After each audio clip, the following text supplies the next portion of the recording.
నమస్కారం. ధర్మ సందేహాలు కార్యక్రమానికి సాదర స్వాగతం. ధర్మో రక్షతి రక్షితః. ధర్మాన్ని రక్షిస్తే ఆ ధర్మం మనని రక్షిస్తుంది. ధర్మం ఎక్కడ ఉంటే సకల దేవతలు కూడా అక్కడే ఉంటారు అని కూడా మన పెద్దలు తరచూ చెప్తూ ఉంటారు. అయితే ధర్మాచరణలో చాలామందికి చాలా రకాల సందేహాలు ఎదురవుతూ ఉంటాయి. సహజమే. చాలా సందర్భాల్లో చేయవచ్చో చేయకూడదో, చేస్తే ఏమవుతుందో, చేయకపోతే ఎలాంటి పరిణామాలు సంభవిస్తాయో అన్న సందేహాలు చాలామందిని కలవరపెడుతుంటాయి. అటువంటి వారి ధర్మ సందేహాలకు శాస్త్రీయ సమాధానాలు అందించడానికి మన ముందున్నారు త్రిభాషా మహాసహస్రావధాని, ప్రణవ పీఠాధిపతి, రచయిత, ఆధ్యాత్మికవేత్త, గ్రంథకర్త, మీ అందరికీ సుపరిచితులైన డాక్టర్ వద్దిపర్తి పద్మాకర్ గారు. వారితో మాట్లాడి మరిన్ని విషయాలు వారి మాటలో తెలుసుకుందాం. ఈనాటి కార్యక్రమాన్ని ప్రారంభిద్దాం. నమస్కారం అండి.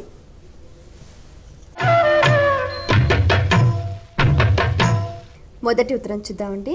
ఈమెయిల్ ద్వారా శ్రీనివాసరావు రాస్తున్నారు. ఒకసారి ధరించిన రుద్రాక్షలు శాశ్వతంగా ఉంచుకోవచ్చా, మళ్ళీ మార్చాలా, తెలియజేయగలరు అంటూ రాస్తున్నారు. నమశివాభ్యాం నవయౌవనాభ్యాం పరస్పర ఆశ్లిష్టవపుర్ధరాభ్యాం నగేంద్రకన్యా వృషకేతనాభ్యాం నమో నమశంకర పార్వతీభ్యాం. రుద్రాక్షలు అత్యంత పవిత్రమైనవి, శరీరంలో ఒక భాగాలు. ఒకసారి రుద్రాక్షని మంత్రపూర్వకంగా ఓం నమశివాయ అనుకుంటూ వేసుకున్న తర్వాత ఇక అది శరీరంలో ఒక అవయవం అయిపోతుంది. ఇంకా అవయవాలు తీయవలసిన అవసరం ఉంది. రాత్రిపూట నిద్ర పట్టేటప్పుడు నాకు కొంచెం చెయ్యి ఇబ్బంది పెడుతుందండి, చెయ్యి అడ్డొస్తుందండి అని చెయ్యి తీసి గోడకు తగిలించి పడుకోంగా, కాలు తీసి పక్కన పెట్టి నిద్రపోంగా అంటే కృత్రిమమైన కాలు అయితే అది వేరే విషయం. ఈ ప్లాస్టిక్ కాళ్ళు ఏవో వస్తున్నాయి, అవైతే తీసి పక్కన పెడతాం. కానీ స్వతసిద్ధంగా మన శరీరంలో ఉన్న అవయవాలను తీసి పక్కన ఎలా పెట్టమో అలాగే రుద్రాక్ష కూడా మంత్రపూర్వకంగా ధారణ చేసిన వెంటనే శరీరంలో ఒక అవయవం అయిపోయింది అని శివపురాణం చెబుతున్నది. అందువల్ల వాటిని అలాగే ఉంచుకోండి, దాన్ని ఏం తీయవలసిన అవసరం లేదు. అలాగని తీసేస్తే వచ్చే నష్టము లేదు. కాకపోతే ఎందుకు మెడలోనే ఉంచుకోవాలి ఎల్లవేళలా అంటే దానికి ఒక కారణం చెప్పారు. దేవీ భాగవతంలో 11వ స్కంధంలో రుద్రాక్ష మహిమ ఉన్నది. దేవీ భాగవతంలో మళ్ళీ శివపురాణంలో కూడా ఉంటుంది. పూర్వం ఒక దుర్మార్గుడు చచ్చిపోయాడు. చచ్చిపోయిన తర్వాత వాడిని, ఆ పాపాత్ముడిని అనాథ శవం అని భావించి కట్టెలు కొట్టుకునేవాళ్ళు ఒక చోట పాతిపెట్టారు. వాడిని పాతిపెట్టగానే వాడి ప్రాణం తీసుకెళ్ళడానికి అక్కడికి యమకింకరులు వచ్చారు. అదే సమయంలో శివకింకరులు వచ్చారు. యమకింకరులు అన్నారు, వీడు పరమపాపాత్ముడు అండి, అందుకని మేము తీసుకెళ్ళడానికి వచ్చాం. పాతి పెట్టేదాకా ఆత్మని మాతో తీసుకెళ్ళకూడదు, మీరు పాతి పెట్టారు ఇక్కడ కొంతమంది కట్లు కొట్టుకునేవాళ్ళు, అందుకని వీడి ఆత్మని యమలోకానికి తీసుకెళ్ళి వీడిని శిక్షిద్దాం అనుకుంటూ అంటే మీరు శివకింకరులు ఎందుకు వచ్చారనగా అప్పుడు శివకింకరులు అన్నారు, వీడు పరమపాపాత్ముడే, యమలోకానికి రావలసిన వాడే. కానీ కట్టెలు కొట్టుకునేవాళ్ళు వీడిని పాతి పెట్టిన చోట అడుగున ఒక రుద్రాక్ష పోస ఉంది. ఆ రుద్రాక్ష పోస మీద వీడిని పడుకోబెట్టి పాతి పెట్టడం వల్ల వీడి పాపాలు పోయాయి. శరీరంలో రుద్రాక్ష ఉన్నవాడు చచ్చిన తర్వాత రుద్రాక్షతో కలిసి పాతి పెట్టబడినవాడు పొరపాటున కూడా యమలోకానికి వెళ్ళడు, వాడికి నరక బాధలుండవు, సకల పాపాల నుంచి వాడికి విముక్తి కలుగుతుంది. అందువల్ల ఎప్పుడూ శరీరం మీద ఒక రుద్రాక్ష ఉండాలి అన్నారు వాళ్ళు. మనం శరీరం ఎప్పుడు విడిచిపెడతామో మనకేం తెలుసు. అందువల్లే శరీరంలో ఎప్పుడు రుద్రాక్ష ఉంటే ఎంత నీచుడైనా సరే శరీరం విడిచిపెట్టాక నరకానికి మాత్రం పోడు. ఒక్క రుద్రాక్ష ధారణ చేసిన వాడు పర్వకాలాలలో మాంసాహారం తినకూడదు. అలాగే పవిత్ర దివసాలు అంటే ఏకాదశి వంటి దివసాల్లో మద్యపానం చేయకూడదు. ఈ ఒక్క నియమం పాటిస్తే సర్వకాల సర్వావస్థలలో ఆఖరికి భార్యాభర్తలు దాంపత్య జీవితంలో ఉన్నప్పుడు కూడా రుద్రాక్ష తీయకూడదు, అలాగే ఉంచాలని శాస్త్ర నియమం. మరో ఉత్తరం చూద్దామండి. ఈమెయిల్ ద్వారా వెంకన్న రాస్తున్నారు. ఉపాసన అంటే ఏమిటి, తెలియజేయగలరు అంటూ రాస్తున్నారు. ఉప అనే శబ్దమునకు సమీపముగా వెళ్ళుట. భగవంతుడికి నిత్యం సన్నిహితుడిగా వెళ్ళడానికి మానవులు చేసే ఆధ్యాత్మిక సాధనకి ఉపాసన అని పేరు. ఈ ఉపాసనలో చాలా అంగాలు ఉంటాయి. ఒకటి మంత్రోపదేశం. గురువుగారి దగ్గరికి వెళ్ళి, గురుదేవ మీరు నా అర్హతకి తగిన మంత్రాన్ని ఉపదేశించండి అని గురువుని అడిగితే గురువుగారు అవతల వ్యక్తి యొక్క అర్హతని బట్టి అతనికి ఒక మంత్రాన్ని ఇస్తాడు. ఉపదేశం అంటే ఏమిటి? ఉపదేశ ఆద్యోచ్చారణం. ఉదాహరణకి ఇప్పుడు నేను మిమ్మల్ని శిష్యురాలిగా స్వీకరించాను, మీకు నారాయణ మంత్రం ఇష్టం అనుకోండి. ముందు నేను ఓం నమో నారాయణాయ అంటాను. ఈ మొట్టమొదట నా నోట్లోంచి వచ్చిన ఉచ్చారణ ఉన్నదే ఆద్య ఉచ్చారణం, తొలి ఉచ్చారణ, దీనికి ఉపదేశం అని పేరు. అంటే నేను మీకు ఉపదేశం ఇచ్చాను అన్నమాట, నేను ఉచ్చరించాను, దానిని మీరేం చేశారు, స్వీకరించారు. అందుకే గురువు ఉపదేశం ఇస్తాడు, శిష్యులు స్వీకరిస్తారు. ఇలా గురువు ద్వారా ఉపాసన రంగంలోకి అడుగు పెట్టడానికి ముందు ఒక మంత్రాన్ని ఉపదేశంగా పొందాలి. ఆ మంత్రాన్ని గురువు చెప్పినట్టుగా ఎక్కడో చోట కూర్చుని, ఆసనం మీద కూర్చునో నిలబడో జపం చేయాలి. ఇది ఉపాసనలో ఒక మార్గం. ఉపాసనల్లో అర్చన అని ఒక మార్గం ఉన్నది, అభిషేకం ఒక మార్గం ఉన్నది, దానం ఒక మార్గం ఉన్నది, యోగాభ్యాసం ఒక మార్గం ఉన్నది. ఇలా దాదాపు 18 మార్గాలని మనకి ఉపాసనా రంగంలో ఉన్నటువంటి గురువులు చెప్పారు. అందులో ముఖ్యంగా భృగువు 18 అంగాలు చెప్పాడు. వీటిల్లో ఏ మార్గమైనా సరే గురువులు మనకి ఇస్తే చాలు, దానిని సేకరించి ఈ మార్గాన్ని అనుసరించడం ద్వారా పరమాత్మని పొందితే దానికి ఉపాసన అని పేరు. భగవంతుడిని పొందడానికి ఒక గొప్ప మార్గం, ఆధ్యాత్మిక మార్గం ఉపాసన. మరి ఉత్తరం చూద్దామండి. ఈమెయిల్ ద్వారా ఘనశ్యామ్ రాస్తున్నారు. ఏ ఏ సందర్భాల్లో యజ్ఞోపవీతాన్ని మార్చుకోవాలి తెలియజేయగలరు అంటూ రాస్తున్నారు.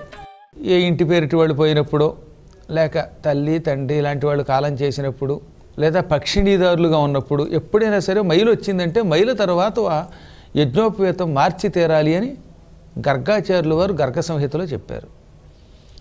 సరే, దీంతో పాటుగా ప్రతి సంవత్సరం శ్రావణ పూర్ణిమ వస్తుంది. అది జంధ్యాల పూర్ణిమ. పూర్ణిమ నాడు తప్పక మార్చాలి. పితృ కార్యక్రమాలు చేసిన తర్వాత, తద్దినం పెట్టిన తర్వాత, శ్రాద్ధం పెట్టిన తర్వాత యజ్ఞోపవీతం మార్చాలి. యజ్ఞోపవీతం తెగిపోయిందనుకోండి, అప్పుడు కూడా యజ్ఞోపవీతం మార్చాలి. ఎప్పుడో శ్రాద్ధం అయ్యాకే మార్చాలట, యజ్ఞోపవీతం జంధ్యాల పూర్ణిమ నాడే మార్చాలట, తక్కిన వాళ్ళలో మార్చకూడదట అని ఈ మధ్యన ఒక ఆయన పాపం తెగిపోయినా సరే దాన్నే ముళ్ళు వేసుకుని అలా అట్టే పెట్టాడు. పొరపాటు కూడా ఒకసారి యజ్ఞోపవీతం తెగిపోయిందంటే టక్కన మార్చేయాలి. కాకపోతే మార్చేటప్పుడు మళ్ళీ నియమం పాటించాల్సమండి. రాత్రిపూట యజ్ఞోపవీతం మార్చకూడదు, పొద్దుట స్నానం చేసి ఏమీ తినకుండా యజ్ఞోపవీతం మార్చాలి. యజ్ఞోపవీతం మార్చేటప్పుడు మళ్ళీ మంగళవారం శుక్రవారం ఈ 2 రోజులు పనికిరావు, అది కాకుండా చూసుకోవాలి. యజ్ఞోపవీతం మార్చేటప్పుడు ఏ తద్దినం కార్యక్రమంలోనూ లేక అభిషేకంలో ఉన్నాం అనుకోండి, అప్పుడు తెగిందనుకోండి, అప్పుడు అసలు తీయకూడదు, అయ్యాకే అవి మార్చుకోవాలి. కాబట్టి జీర్ణమైన యజ్ఞోపవీతం, బాగా మురికి కట్టిన యజ్ఞోపవీతం మార్చాలి. ఒక్కొక్కసారి ఏమవుతుందో తెలిసిన, యజ్ఞోపవీతం ఈ బనీని ఇలా పైకి ఎత్తుకున్నాడు ఒక ఆయన, ఆ బనీన్తో పాటు యజ్ఞోపవీతం బయటకు వచ్చేసింది. ఇలా బయటకు వచ్చేసిన యజ్ఞోపవీతం మళ్ళీ ధరించకూడదు. అప్పుడు మాత్రం యజ్ఞోపవీతాన్ని మార్చుకోవాలి. కాకపోతే ఇక్కడే ఒక సమస్య వస్తుంది. ఏ రాత్రి 10ంటికో ఒక ఆయన ఉద్యోగం నుంచి ఇంటికి వచ్చాడు, పాపం బనీని దిగానే యజ్ఞోపవీతం బయటకు వచ్చేసింది. అప్పుడు మాత్రం ఈ యజ్ఞోపవీతం మెడలో మళ్ళీ వేసుకుని ప్రొద్దుటే నూతన యజ్ఞోపవీత ధారణ చెయ్యాలి. సముద్ర ప్రయాణం చేసి వచ్చిన వాళ్ళు, ఇప్పుడు అమెరికా వెళ్ళామనుకోండి మేము ఉపన్యాసానికి, అక్కడి నుంచి వచ్చాక మంగళవారం శుక్రవారం కాకుండా చూసుకుని యజ్ఞోపవీతం మార్చుకోవాలి. ఇది యజ్ఞోపవీతం మార్చుకునే విధానాలు.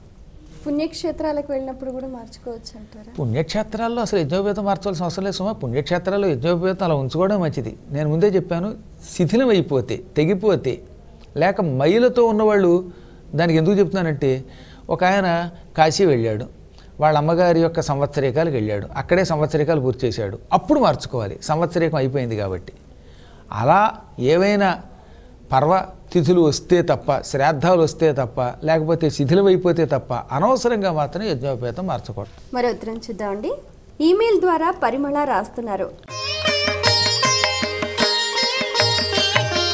తులసి మాలలు స్త్రీలు ధరించవచ్చా తెలియజేయగలరు అంటూ రాస్తున్నారు. తులసి పూసలతో తయారు చేసినటువంటి మాలలైతే మాత్రం స్త్రీలైనా పురుషులైనా ఎవరైనా ధరించవచ్చు. రుద్రాక్ష, తులసి పూసల మాలలు స్త్రీ పురుష నపుంసక భేదం లేకుండా భక్తి కలిగిన ఎవరైనా ధరించవచ్చు. తులసి ఆకులతో కట్టిన మాలలు ఉంటాయే, ఆ తులసీ దళాల మాలలు, ఈ మాలలు ఎవడికి పడితే వాడికి మెడలో వేయకూడదు సుమండి, చాలా ప్రమాదం. అది శ్రీమన్నారాయణ పూజకి, శివ పూజకి, వాటికే వాడాలి. తులసీమాల మాత్రం సామాన్య మానవుల మెడలో వేయకూడదు. తులసీమాల ఆరికి గురువు గారికైనా వేయకూడదని శాస్త్రం. కాకపోతే గురువుగారు కనుక ఉపన్యాస రంగంలో ఉన్నప్పుడు కాసేపు పురాణం చెబుతున్నప్పుడు పురాణం చెప్పేవాడు నారదుడితో సమానం, అప్పుడు వేయచ్చు తప్ప ఒత్తప్పుడు సన్మాన సభలో తులసిమాలలు వేయకూడదు ఎవరికి పడితే వాళ్ళకి. అందుకే ఏకంగా జగద్గురువులు పరమాచార్యులు కూడా నా మెడలో వెయ్యొద్దన్నారు ఒకానొకప్పుడు. ఇంకా తులసీ దళాలతో మానవుల యొక్క పాద పూజ చేస్తే అది మహాపాపం. ఈ మధ్యన అలాంటివి కూడా చేస్తున్నారు, అవి చేయకూడదు. పూసల దండలు మాత్రం మెడలో ఎవరైనా వేసుకోవచ్చు, మాలలు మాత్రం సామాన్య మానవులు వేసుకోకూడదు. నారదుడు లాంటి వాళ్ళు, వేదవ్యాసుడు లాంటి వాళ్ళు, లేకపోతే జగద్గురువులైనటువంటి వాళ్ళు, లేదా అన్నీ విడిచిపెట్టి హిమాలయాలలో యోగులుగా జీవిస్తున్నటువంటి వాళ్ళు, దిగంబర యోగులు, వీళ్ళు మాత్రం వేసుకోవచ్చు. శ్రీహరి పూజకి శివ పూజకి వాడచ్చు, ఒక్క విఘ్నేశ్వర పూజకి మాత్రం మళ్ళీ మాలలు వాడకూడదు. మరి ఉత్తరం చూద్దామండి. పలమనేరు నుంచి సుభద్ర రాస్తున్నారు. ఇంట్లో పెద్ద విగ్రహాలు ఉంటే ఏం చేయాలి తెలియజేయగలరు అంటూ రాస్తున్నారు. ఎంత పెద్ద విగ్రహమైనా ఇంట్లో ఉండవచ్చు అండి. ఇంట్లో విగ్రహములు మన ఇంటి యొక్క స్థాయిని బట్టి మనం ఎంత పెద్దవైనా పెట్టుకోవచ్చు. ఈ విగ్రహములకు ప్రాణప్రతిష్ఠ జరిగితే మాత్రం, అంటే భగవంతుడు అందులోకి ఆవాహన చేస్తే మాత్రం మంత్రపూర్వకంగా, అప్పుడు నిత్యం పూజ చెయ్యాలి, యథాశక్తి నివేదన చెయ్యాలి. ప్రాణప్రతిష్ఠ లేకుండా మనం విగ్రహాలు పెట్టుకుంటే దానివల్ల ఏం దోషం లేదు. ఇప్పుడు షోకేసుల్లో బొమ్మలు లేవు, అలాగే ఇళ్లలో దేవతామూర్తులు మనం చూడ్డానికే తప్ప వాటికి నిత్యం నివేదన చేయకపోతే దోషం ఉండదు. దేవతా విగ్రహాలు చాలా గొప్పవి. అవి పూర్వకాలంలో ఇంటింటా ఉంచుకునేవారు, అసలు ఇంటి మొత్తం ఉంచుకునేవారు. నేను ఎరిగి పూర్వకాలంలో పడక గదిలో ఏ మూల చూసినా విగ్రహాలు లేక పటాలో ఉండేవి. ఎందుకంటే మనిషి కళ్ళు విచ్చి విచ్చగానే ఉదయం లేవగానే భగవద్ దర్శనం చేసుకుని తద్వారా ఆ రోజంతా శుభం పొందాలి అని మన పెద్దలు చెప్పారు. అందువల్ల ఇళ్లలో విగ్రహాలు ఉండొచ్చు. వీలుని బట్టి మీరు అర్చన చెయ్యండి. అర్చన చేయలేకపోయినా ప్రాణప్రతిష్ఠ చేయకుండా అలంకారంగా మనం భక్తితో ఇంట్లో పెట్టుకునే విగ్రహములు ఉండడం వల్ల దోషం లేదు. శుభ ఫలితమే తప్ప అశుభ ఫలితాన్ని విగ్రహాలు ఇవ్వవు. మరి ఉత్తరం చూద్దామండి. ఈమెయిల్ ద్వారా పావని రాస్తున్నారు. గృహప్రవేశం చేసేటప్పుడు మొదటగా ఏ దేవుని పటం తీసుకెళ్ళాలి తెలియజేయగలరు అంటూ రాస్తున్నారు. ఆదౌ పూజ్యో గణాధిప అని మంత్రశాస్త్రం చెబుతున్నది. తొలి పూజ్యుడు గణాధిపుడు కాబట్టి విఘ్నేశ్వర పటం పట్టుకెళ్ళండి. తర్వాత సత్యనారాయణ స్వామి వారి పటం గృహప్రవేశంలో ఈ విఘ్నేశ్వరుడితో పాటు కలిపి పట్టుకెడితే అది కూడా చాలా మంచిది. ఇంకా కొంతమందికి అరుదుగా గృహదేవతలను ఉంటారు, అంటే ఇలువేలుపు, అదే మనం వ్యవహారంలో ఇలవేలుపు అంటున్నాం. ఇలవేలుపుని ఉంటే మాత్రం ఆ ఇలవేలుపు పటాన్నే పట్టుకెళ్ళాలన్నమాట. గృహదేవత లేక ఇలవేలుపు అంటాం. ఈ ఇలువేలుపు పటాన్ని పట్టుకెళ్ళడం శాస్త్రం. ఇంకా అక్కడ గణపతితో కూడా సంబంధం లేదు. ఒక్క ఇలువేలుపు అనేది పరంపరగా రాకపోతే మాత్రం గణపతి పటం పట్టుకెళ్ళండి. కొందరిళ్లలో అమ్మవారు ఉంటుంది, కొంతమందికి శివుడి ఆ ఇంటి దేవత, మరి కొంతమందికి విష్ణువు ఇంటి దేవత, కొంతమందికి కృష్ణుడి ఇంటి దేవత, కొంతమంది అప్పటికిప్పటికీ కూడా కొన్ని గరగల్ లాంటి వస్తువులు పట్టుకెడతారు, అవే వాళ్ళ ఇంటి దేవతలు. ఇలా గృహదేవతలు ఉన్నప్పుడు మాత్రం గృహదేవతల యొక్క పటాలు తమతో పట్టుకెళ్ళడం మంచిది. మంత్రశాస్త్రంలోనూ తర్వాత బృహస్పతి గారు రాసినటువంటి బృహస్పతి యొక్క స్మృతిలోనూ మాత్రం ముందు గణపతి పటాన్ని పుచ్చుకుని స్త్రీ తన కుడికాలు లోపల పెట్టాలి, అప్పుడు భర్త కుడికాళ్ళు లోపల పెట్టాలి. స్త్రీ చేతిలో గణపతి పటం, భర్త చేతిలో సత్యనారాయణ స్వామి వారి యొక్క పటం ఉంటే మంచిదని చెప్పాడు ఆయన. మరి ఉత్తరం చూద్దామండి. ఈమెయిల్ ద్వారా యశ్వంత్ రాస్తున్నారు. సాలగ్రామాల విశిష్టత ఏమిటి తెలియజేయగలరు అంటూ రాస్తున్నారు. పూర్వం గోలోకంలో ఉన్న ఒకానొక రాధాదేవి యొక్క చెలికెత్తే కృష్ణుడిని ప్రేమిస్తే రాధాదేవి కోపం వచ్చి నువ్వు రాక్షసుని పెళ్లి చేసుకో అంది. దాంతో ఆ రాధాదేవి యొక్క చెలికెత్తి భూలోకంలో తులసి అనే పేరుతో ధర్మధ్వజ మహారాజు గారికి కూతురిగా పుట్టింది రాధ యొక్క శాపం వల్ల. అదే సమయంలో శ్రీకృష్ణుడి యొక్క అనుయాయి భక్తుడు సుధాముడు అనేవాడు రాధాదేవి యొక్క ఆగ్రహానికి గురై శంఖచూడు అనే పేరుతో ఒక రాక్షసుడిగా పుట్టాడు. అంటే ఇద్దరూ కృష్ణుడి యొక్క సేవకులే, కానీ రాధాదేవి మాట వినకపోవటం వల్ల ఇద్దరూ భూలోకంలో పుట్టారు. ఈ రాక్షస జన్మెత్తిన శంఖచూడు, రాధాదేవి ద్వారా శాపానికి గురైన తులసి, అంటే రాక్షసుని పెళ్లి చేసుకొని శాపం పెట్టిందిగా, అందువల్ల తులసి, వీళ్ళిద్దరూ దంపతులు అయ్యారు. శంఖచూడు మహాతపస్సు చేశాడు. అప్పుడు బ్రహ్మ మెచ్చుకుని, నీకు అన్ని వరాలు ఇస్తున్నాను, నీ భార్య పతివ్రతగా ఉన్నంత కాలం నీకు మరణం ఉండదు, నీ భార్యకి శీలభంగం అయితే తక్షణం నీకు మరణం అని వరం ఇచ్చాడు. దాంతో శంఖచూడు విజృంభించాడు, అందరినీ చీల్చి చెండాడాడు. శివుడు అతనితో ఘోర యుద్ధం చేశాడు. శివుడు ఎన్నిసార్లు శూలంతో పొడిచినా వాడి తల తెగేది కాదు. అప్పుడు అంతా కలిసి విష్ణువు దగ్గర మొరపెట్టారు. అప్పుడు విష్ణువు తులసి పతివ్రతగా ఉన్నంత కాలం ఆయన తల తెగదు, ఆ పాతివ్రత్య భంగం నేను చేస్తాను అని శంఖచూడు వేషంలో వెళ్ళి తులసితో సంభోగించాడు. ఆ వెంటనే పాతివ్రత్య భంగం అయ్యింది కనుక శివుడి చేతిలో శంఖచూడు చచ్చిపోయాడు. ఆ తర్వాత అలిసిపోయిన విష్ణువు తులసి యొక్క పరుపు మీద పడుకుని నిద్రపోయాడు. నిద్రపోతున్నప్పుడు అసలు రూపం వచ్చేస్తుంది. అసలు రూపం వస్తుందనడం కంటే ఆయన జగన్నాటక సూత్రధారి కనుక కావాలనే అసలు రూపం ప్రదర్శించాడు. దాంతో తులసికి కోపం వచ్చి, నా భర్తని చంపడానికి నీవు నా భర్త రూపంలో వచ్చి శీలభంగం చేస్తావా? నువ్వు ఏదో కోమల హృదయుడు అనుకున్నాను, నీ హృదయం పాషాణం, కాబట్టి పాషాణం అయిపో అని శపించింది. అప్పుడు ఆయన చిరునవ్వు నవ్వి, వసి వెరిదానా, నువ్వు రాధ చెలికెత్తివి, నన్ను ప్రేమించిన దానివి, నువ్వు నాలో ఉన్నదానివి, నిన్ను అనుగ్రహించడానికి రాధాదేవి ఇలా శాపం పెట్టింది, కాబట్టి నువ్వేం పరాయిదానివి కాదు, నీ శాపాన్ని నేను అనుభవిస్తాను, ఆ శాపం కూడా కావాలనే పుచ్చుకున్నాను, నీ శాపంతో ప్రజలను అనుగ్రహిస్తాను, నువ్వు శపించినట్టుగా ఇదిగో నా శరీరాన్ని ఒక రాయిగా విడిచిపెట్టేస్తాను. కానీ ఆ రాయి ఎక్కడ విడిచిపెడతాను? నువ్వు తక్షణం నీ శరీరాన్ని విడిచిపెట్టేయి. నీ శరీరం గండకి అనే పేరుతో ఒక నదిగా ప్రవహిస్తుంది. నీ తల వెంట్రుకలు తులసి మొక్కలుగా మారతాయి. నీ శరీరము నదిగా మారితే ఆ నదిలో నా శరీరం పాషాణమై సాలగ్రామము అనే పేరుతో కలియుగాంతం వరకు ప్రజలను అనుగ్రహిస్తుంది అని వరం ఇచ్చాడు. ఇది దేవీ భాగవతంలో, బ్రహ్మవైవర్త పురాణంలో, 2 పురాణాల్లో యథాతథంగా ఉంటుంది ఈ కథ. వెంటనే తులసి శరీరం విడిచిపెట్టి గోలోకానికి వెళ్ళిపోయింది. శంఖచూడు ముందే చచ్చిపోయి గోలోకానికి వెళ్ళాడు. ఈ తులసి శరీరం నదిగా ప్రవహించింది. అదే ఇప్పుడు నేపాల్ నుంచి ప్రవహిస్తున్న గండకీ నది. అందులో శ్రీ మహావిష్ణువు తన శరీరం విడిచిపెట్టి కొత్త శరీరం ధరించాడు. ఆయన శరీరం పాషాణములుగా మారింది. ఆ పాషాణములే ఇవాళ సాలగ్రామం అని పిలవబడుతున్నాయి. ఈ సాలగ్రామం అని పలకాలి కానీ శాలిగ్రామం అని పలకూడదు, అది బండబూతు, దానివల్ల ఏమీ ఉపయోగం లేదు. కాబట్టి సాలగ్రామము లేక శాలగ్రామము రెండూ కూడా సందేహం లేకుండా మంచి ఉచ్చారణలే, సాధు శబ్దములే, అపసాధు శబ్దములు కాదు, అసాధు శబ్దములు కావు. కాబట్టి సాల కూడా అనొచ్చు. ఈ సాలగ్రామం విష్ణు స్వరూపం. ఇంకా తులసి ఈ సాలగ్రామానికి ఇంకా ఇష్టురాలు అవడం కోసం ఆవిడ తల వెంట్రుకల్ని తులసి మొక్కలుగా మార్చాడు ఆయన. ఆవిడ తల వెంట్రుకలు కొన్ని ఎర్రగా, కొన్ని నల్లగా, కొన్ని తెల్లగా తమాషాగా ఉండేవాడు. కొందరు తల వెంట్రుకలు అలా రంగులు రంగులుగా ఉంటాయి. ఇప్పుడంటే రంగులు వేసుకుంటారు కానీ ఏ రంగులు లేకుండా ఒరిజినల్గా అలా రంగులతో ఉండేవి. ఆ వెంట్రుకల్లో రకరకాల రంగులు ఉండడం వల్లే ఆ వెంట్రుకల్లో కొన్ని కృష్ణ తులసిగా మారాయి, కొన్ని విష్ణు తులసిగా మారాయి, కొన్ని శ్వేత తులసి అయ్యాయి, కొన్ని అర్క తులసి అయ్యాయి, కొన్ని ధన్వంతర తులసి అయ్యాయి, కొన్ని చంద్రకాంత తులసి అయ్యాయి. ఇలా 108 తులసులు ఉన్నాయి.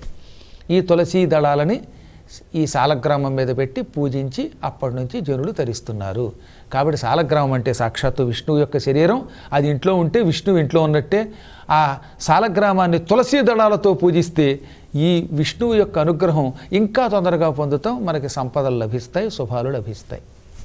చాలా సంతోషం అండి. మీ అమూల్యమైన సమయాన్ని కేటాయించి మా ప్రేక్షకుల ధర్మ సందేహాలకు శాస్త్రీయ సమాధానాలు అందించినందుకు ధన్యవాదాలు. వీక్షించారు కదండి, ఇది ఇవాల్టి మన ధర్మ సందేహాలు కార్యక్రమం.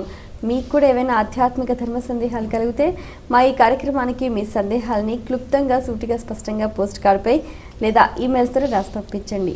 మా చిరునామా ధర్మ సందేహాలు, కేర్ ఆఫ్ భక్తి TV, road number 92, Jubilee hills, Hyderabad 5,96,000. మా ఈమెయిల్ ఐడి bhaktihyd@gmail.com. మరో కార్యక్రమంలో మళ్ళీ కలుసుకుందాం. అంతవరకు సెలవు, నమస్కారం.